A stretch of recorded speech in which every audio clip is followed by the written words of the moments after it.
হঠাৎ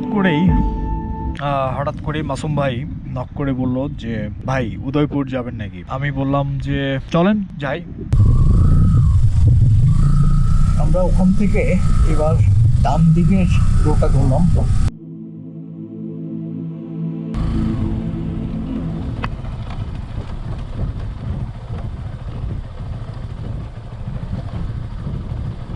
এরপরে আমরা 0 পয়েন্টে এসে আমরা ডান দিকের পথে আমরা ঢুকে পড়ি। আমরা নিচে একটু নেমে একটা ডোবার মতো আছে, তো আমরা এখানে কিছুক্ষণ ওয়েট করলাম। মাসুম ভাই ওদেরকে কল করে দিল। ওরা তো সেই দোকানটাতে অপেক্ষা করছিল আমাদের জন্য। 4টা বাইক ওরা চলে এসে আমাদের সাথে জয়েন করে এরপর আমরা এক্সপ্লোর করা শুরু করি। 4টা বাইক আমাদের সাথে অ্যাড হয়েছে। এটা হচ্ছে মাসুম ভাইয়ের কাজিন একজন আর ওনার ফ্রেন্ড। ওরা আসছে রংপুর থেকে। এটা পথের একটা পথ উদয়পুর 0 পয়েন্ট থেকে আর কি। এই করিস না ভাই, আমি পাইজার মেরে ডান দিকের পথে আর কি যাত্রা শুরু করলাম। ওরা আমাদের সাথে যোগ দিল। আমরা মোট 6টা বাইকে এখন। আমি আর মাসুম ভাই পুরো পথে আগে থেকেছি, ওরা একটু পিছিয়ে পড়েছিল। প্রথমে একটু পিচ ছিল কিন্তু বাকিটা পথ অফরোডে ঢুকে গেলাম আর কি। মাটির পথ, বেশি পথ মাটির। আর এই যে নুড়ি ভরা পথ, এরকম পথও প্রচুর পড়েছে আর কি। এইসব জায়গায় বেসিক্যালি বাইক ওভারহোল করতে থাকি, কাঁপতে থাকি আর কি। এইসব জায়গায় আমি যেটা করছি আর কি, মাঝে মাঝে আমি দাঁড়িয়ে চালিয়েছিলাম। তো এই ক্ষেত্রে এটা সুবিধা দেয় আর কি, কন্ট্রোলিংটা ভালো হয়। আরো কিছু জায়গাতে আমরা দেখলাম যে কাজ চলতেছিল। সো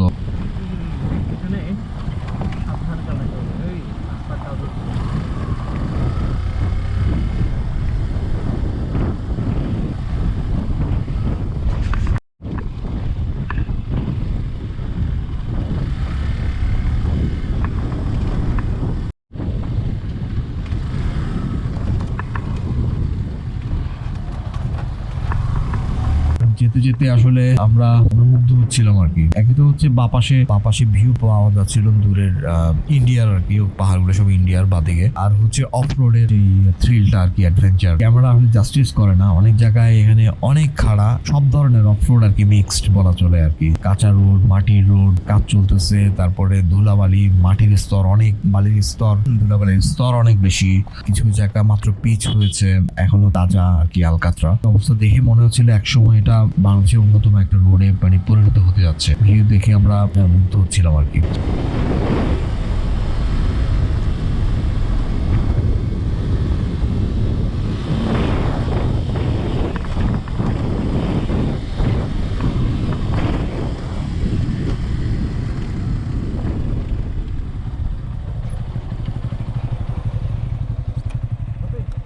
আমি আর মাসুম ভাই একটু সামনে চলে এসেছিলাম, ওর জন্য একটু অপেক্ষা করলাম। ওরা আবার আসলো, আবার আমরা রওনা শুরু করলাম।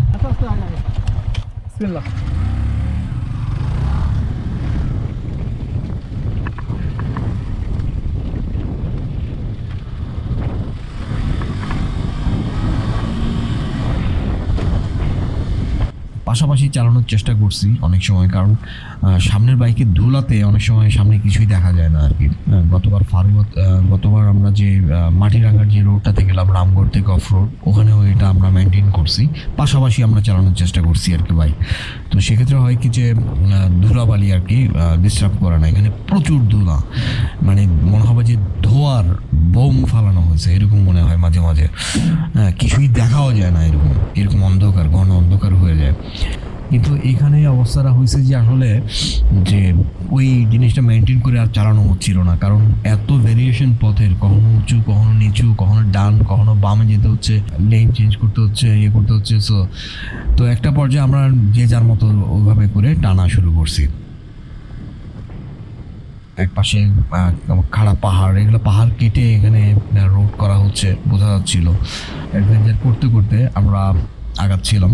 তো চিন্তা করতেছিলাম আর কি যে এইভাবে আর কত দূর যেতে হবে। তো এখানে একটা কথা বলে রাখা ভালো যে আমি এই ভিডিওটা লম্বা হবে, কারণ কি আমি ক্লিপগুলো আমি দেখাতে যাচ্ছি। কেউ যদি আসলেই যেতে চান, আসলেই আমাদের কোন মানে পথগুলা কিরকম পথ পাড়ি দিতে হয়েছে, সো ওই কারণে আমি পুরো পথটাই যতটুকু সম্ভব একটু বেশি করে দেখাতে যাচ্ছি। সো অনেকেই এটাতে হয়তো বোর ফিল করবেন বা চিন্তা করবেন গতানুগতিক, তো আমি এভাবে করে দেই না এত লম্বা।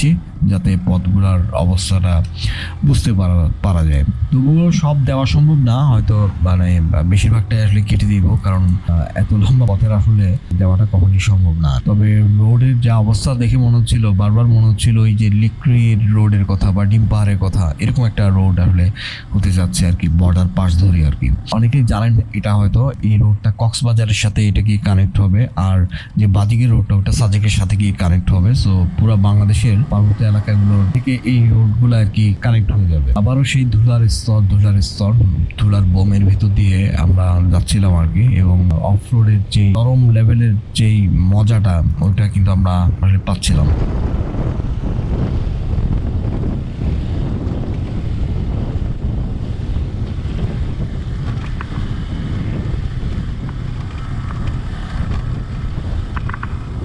বাদিকে ইন্ডিয়া দেখা যাচ্ছে, আলহামদুলিল্লাহ।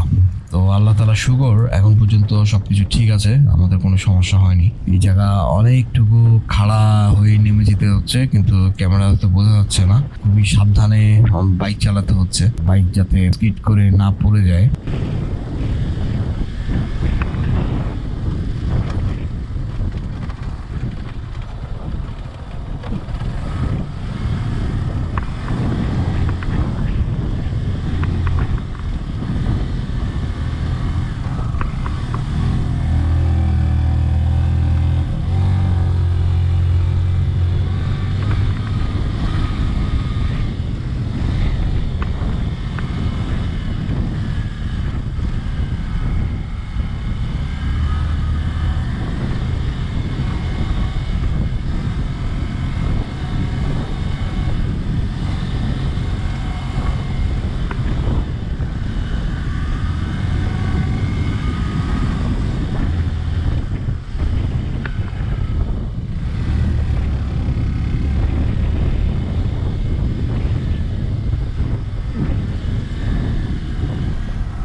সবাই এটা মনে রাখবেন যে জীবন হচ্ছে ক্ষণস্থায়ী, এটা একটা টেম্পোরারি। কারণ আল্লাহ তাআলা আমাদেরকে এখানকার জন্যই বানান নাই। আমরা এখানে যার মতো করে মত্ত হয়ে যাব দুনিয়ার জীবনে, হ্যাঁ, এবং আমাদের কিছুই হবে না, ব্যাপারটা এরকম না। আমাদের প্রত্যেকটা কাজ কিন্তু রেকর্ড হচ্ছে। এই যে আমি যে ভিডিওটা রেকর্ড করতেছি, হ্যাঁ, সবকিছু আপনাদেরকে এরকম দেখাচ্ছি, হ্যাঁ, তার মানে কি এটা হচ্ছে রেকর্ড করার কারণে এটা প্লে হচ্ছে। তেমনি হাসরের ময়দানে আল্লাহ তাআলা আমাদের এই কাজকর্মগুলো আবার প্লে করে দেখাবেন, আমাদের আমলনামা। ছোট বড় আমরা সারাদিন কি করি, কি চিন্তা করি, হ্যাঁ, কি সমস্ত কাজ, সমস্ত কথা ওখানে লিপিবদ্ধ থাকবে, কোনো কিছু মিস হবে না। সো ওই দিনটার কথা আমাদের মাথায় রাখা উচিত যে আল্লাহ তাআলার সামনে একদিন দাঁড়াতে হবে অচিরেই। এটা অল্প সময় বাকি, কারণ আমরা এই যে এখানে ট্যুর করতে আসছি, এখানেও মারা যেতে পারতাম। এনিওয়ে মানুষ মারা যাচ্ছে, কে কোথায় মারা যাচ্ছে কোনো নির্দিষ্ট সময় নেই। বুদ্ধিমান সে ব্যক্তি যে তার মৃত্যুর জন্য প্রিপারেশন নিতে থাকে। আজকে দিনে এমন কিছু আমল করেছে যে আল্লাহ তাআলা খুশি হয়েছেন, নাকি আমি এমন গুনার ভিতর লিপ্ত যে আল্লাহকে আমি অসন্তুষ্ট করতেছি। সবারই চিন্তা করা উচিত কবরে যাওয়ার আগেই। হ্যাঁ, যখন মানুষ একবার কবরে যাবে, হ্যাঁ, তখন আর সেখান থেকে সে ফিরতে পারবে না।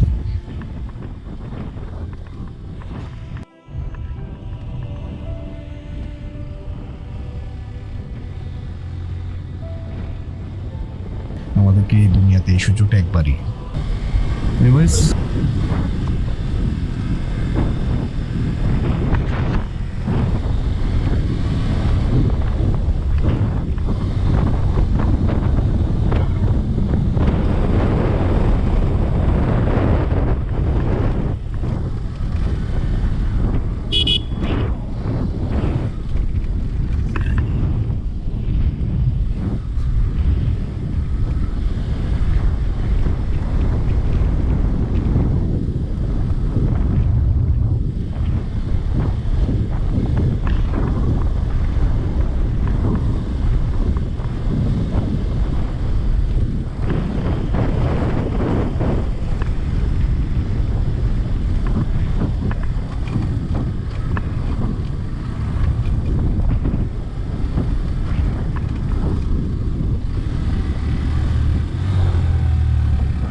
এখন যে আসছি ঠিক নাই কত কিলোমিটার হবে, কিন্তু কখনো আপ কখনো ডাউন, আবার কখনো এই যে এক পাশে পাহাড় আর এ পাশে ভিউ তো আছেই, আর বালি কিন্তু প্রচুর বালি প্রচুর বালি।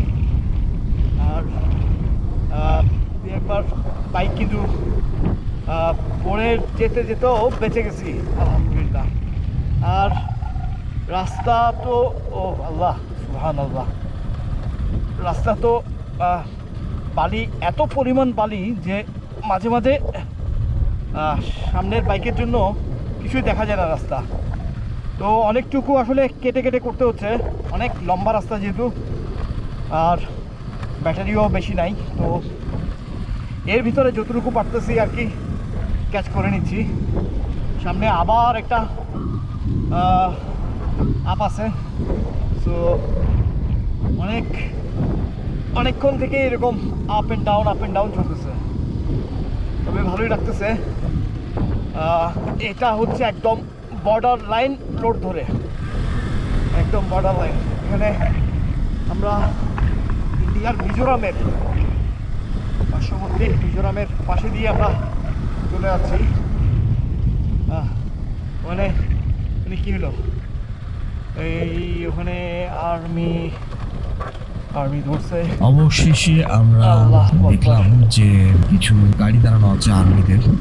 তো এখান থেকে যে পথটা খাড়া সামনে দেখা যাচ্ছে, এটা হলে হয়তো বোঝা যাচ্ছে না, কিন্তু এটা এতটা বেশি খাড়া যে এখান থেকে বাইক উঠানো সম্ভব না, এবং বাইক যদি উঠেও এটা 90% চান্স এটা বাইক এটা উঠবে না বা পড়ে যাবে। তারপরও আমি চিন্তা করতেছিলাম কি উঠবো না, একটা দ্বিধাদ্বন্দ্বের ভিতরে এত দূরে এসে পরে মাসুমে বলে এটি শেষ। লাস্ট আমরা এখানে এসে শেষ একটা ট্রাই নেওয়া যায় আর কি। পরে যে জায়গাটা আছে অতটুকু পর্যন্ত আর কি রাস্তা হয়েছে। এখানে কিছুক্ষণ থেকে আসলে কিছুক্ষণ এখানে থাকতে পারিনি, কারণ আর্মিরা বারবার নানা রকম কথা বলতেছিল যে এখানে থাকা যাবে না, কিছুটা রিস্ক হবে। আল্লাহু আকবার। আমরা এখান থেকে বাস আবার ব্যাক করা শুরু করলাম। যেখান থেকে আসছি ওইটাই হচ্ছে লাস্ট সীমানা আর কি। আল্লাহ, এখান থেকে তো বালু খেতে খেতে যেতে হবে। পিছনে আসছি জাস্ট ভিডিওটা করার জন্য আর কি। তো আল্লাহ আকবার, যাক অনেক থেকে চলে আসলাম ভিতরে। আল্লাহ নিয়ে আসছে, পাশেই একদম ইন্ডিয়া ছিল, একদম পাশেই। আসলে পুরোটাই আর কি বর্ডার লাইন বলা চলে। এই দেখতেছে পুরো সব ইন্ডিয়ার।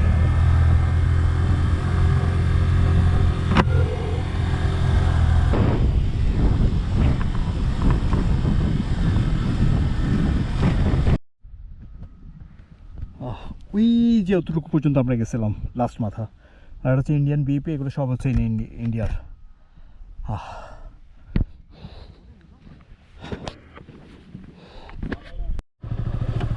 বিসমিল্লাহ, যাওয়া যাক এখান থেকে।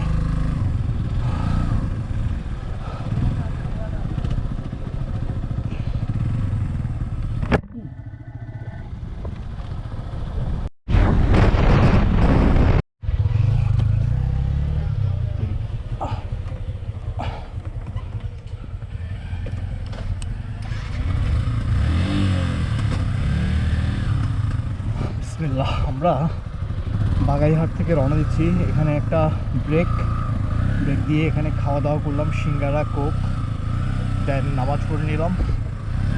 এরপরে বিসমিল্লাহ।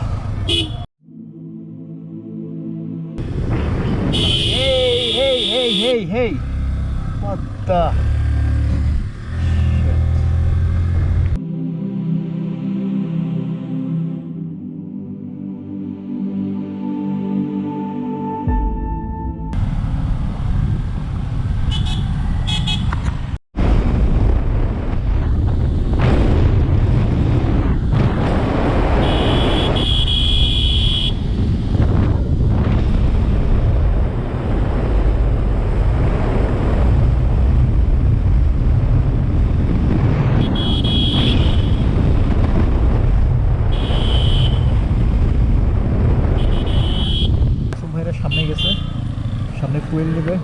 আমি এখানে আমার একটা গ্লাস কিনতে হবে হোয়াইট কালারের। ভাই একটা সাদা একটা গ্লাস লাগবে। বড় দেবো না ছোট? বড় বলতে মানে এই তো এই ধরনের আর কি।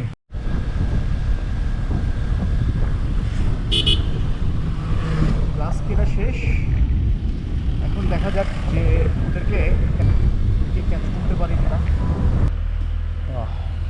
এখানে মাগরিবের নামাজটা পড়ে নিছি, আর যেটা করতেছি শীতের কাপড় চোপড় পরে নিচ্ছি। আজকে বেশ ঠান্ডা পড়তেছে। নামাজ শেষ, শীতের কাপড় পরা শেষ, বিসমিল্লাহ এবার যাওয়া যাক। ভাই একটা চা দিয়েন। আচ্ছা দেন। ঘুম আসতেছে। হ্যাঁ হ্যাঁ। এনিওয়েজ, যারা দেখেছেন থ্যাংক ইউ, সবাইকে অনেক ধন্যবাদ দেখার জন্য।